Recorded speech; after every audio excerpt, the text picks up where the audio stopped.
Agar siz Saxarov markazidan imtihonlardan muvaffaqiyatli o'tishni istasangiz, malakali mutaxassislar jamoasi sizga ko'mak berishga tayyor. Ular nafaqat imtihon bo'yicha, balki registratsiya, patent, pasport tarjimasi va boshqa barcha zarur hujjatlar bo'yicha yordam ko'rsatishadi. Eng muhimi, barcha hujjatlar rasmiy bazada tushishiga kafolat beradi. Xizmat haqqi esa ish yakunlagach amalga oshiriladi. Batafsil ma'lumot olish uchun Telegram va WhatsApp orqali murojaat qiling. Assalomu alaykum, Reformuz kanalining obunachilari va internet foydalanuvchilari.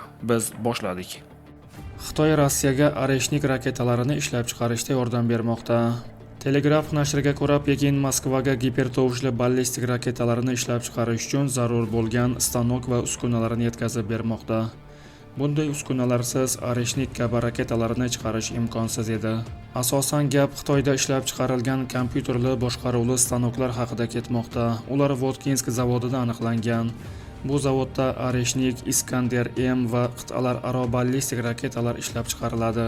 Urush davomida Xitoy Rossiyaga milliardlab dollarlik shunday uskunalarni yetkazib bergan. Bundan tashqari Xitoy mikrochiplar, elektron platalar, podchipniklar, radar va radioelektron kurash uchun kristallar, o'lchov asboblari hamda dronlar uchun butlovchi qismlarni ham taqdim etmoqda. Mutaxassislar fikriga ko'ra, Xitoysiz Rossiya hozirgi urush sur'atini saqlab tura olmas edi. AQSh keyingi 48 soat ichida Eronga zarba berishi mumkin. Bu haqda New York Times ma'lum qildi. Gazetaning xabar berishicha, Washington Tehronga bosimni kuchaytirgan va yadro dasturi bo'yicha kelishuvga rioya qilinmasa, kuch ishlatishi mumkinligini bildirgan. CNN ma'lumotlariga ko'ra, Trump ma'muriyati Eronning yadro obyektlariga, harbiy va hukumat infratuzilmasiga zarbalar berish, shuningdek xavfsizlik uchun javobgar rahbarlarni nishonga olish kabi turli harakat variantlarini ham muhokama qilmoqda. Ammo Washington hali yakuniy qaror qabul qilmagan. Shuningdek, mintaqada AQShning yirik dengiz va havo kuchlari jamlangan bo'lib, bu Eronga bosim elementlari sifatida ko'rilmoqda. Ommaviy axborot vositalarining xabar berishicha, Eron vositachilar orqali muloqotga tayyor ekanligini bildirish bilan birga, har qanday hujumga keskin javob berishidan ogohlantirmoqda. Bu Amerika harbiy kemasi emas, bu Eronning Shahid Bagari nomli uchuvchisiz apparatlar tashuvchi kemasi. Eron AQSh va Xitoydan keyin dunyoda uchuvchisiz qurilmalarni olib yuruvchi harbiy kemalar qurish imkoniyatiga ega bo'lgan 3-chi davlat hisoblanadi. U Hormuz bo'g'ozi va Yaqin Sharqda kuzatuv, hujum va mudofaa vazifalarida muhim rol o'ynaydi.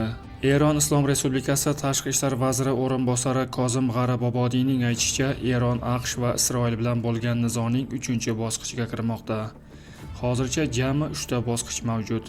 Birinchi bosqich 12 kunlik urush, ikkinchisi urush tugaganidan bor yo'g'i 7 oy o'tib sodir bo'lgan tartibsizliklar. Hozir esa biz 3-chi bosqichga kiryapmiz.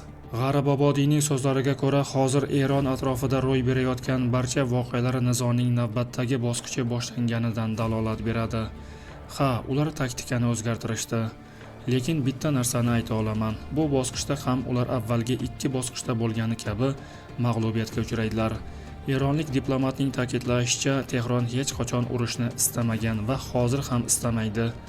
Ammo o'zini himoya qila olishni zarur deb biladi va diplomatik maydonda olg'a siljishga erishilgan taqdirda ham mudofaa salohiyatini mustahkamlashni to'xtatmaydi. Ukrainaga beriladigan kafolatlar qatoriga Britaniya va Fransiya qo'shinlarini joylashtirish kiradi. Hozirda Ukraina uchun muhokama qilinayotgan xavfsizlik kafolatlari orasida AQSh qurolli kuchlari tomonidan qo'llab-quvvatlanadigan Britaniya va Fransiya harbiy kontingentlarini mamlakatga joylashtirish ham bor. Bu haqda AQSh davlat kotibi Marko Rubio aytib o'tdi.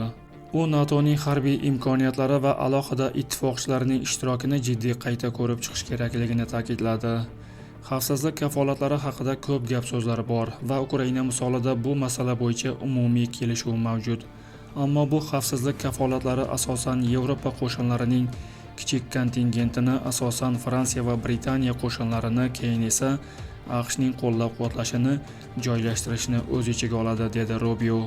Ammo haqiqiy xavfsizlik kafolati AQShning qo'llab-quvvatlashidir. Men ba'zi Yevropa davlatlari urushdan keyingi Ukrainaga qo'shin joylashtirishga tayyor ekanligini kamsitmayapman. Men shunchaki AQShning qo'llab-quvvatlashisiz bu muhim bo'lmasligini ta'kidlayapman, deb ta'kidladi u. Davlat kotibining so'zlariga ko'ra, buning sababi ayrim mamlakatlar 20-30 yil davomida o'z qurolli kuchlariga yetarlicha mablag' sarflamaganligidir. Endi umid qilamanki, bu o'zgaradi va ba'zi aniq mamlakatlarda bu allaqachon o'zgargan deb xulosa qildi u. Video ostida o'z fikringizni qoldiring, haqorat qilmang. Reforma o'z voqealar rivojini yoritishda davom etadi. Video yoqqan bo'lsa, like bosishni unutmang. Kanalimizga obuna bo'lib, bizni kuzatishda davom eting. Salomat bo'ling.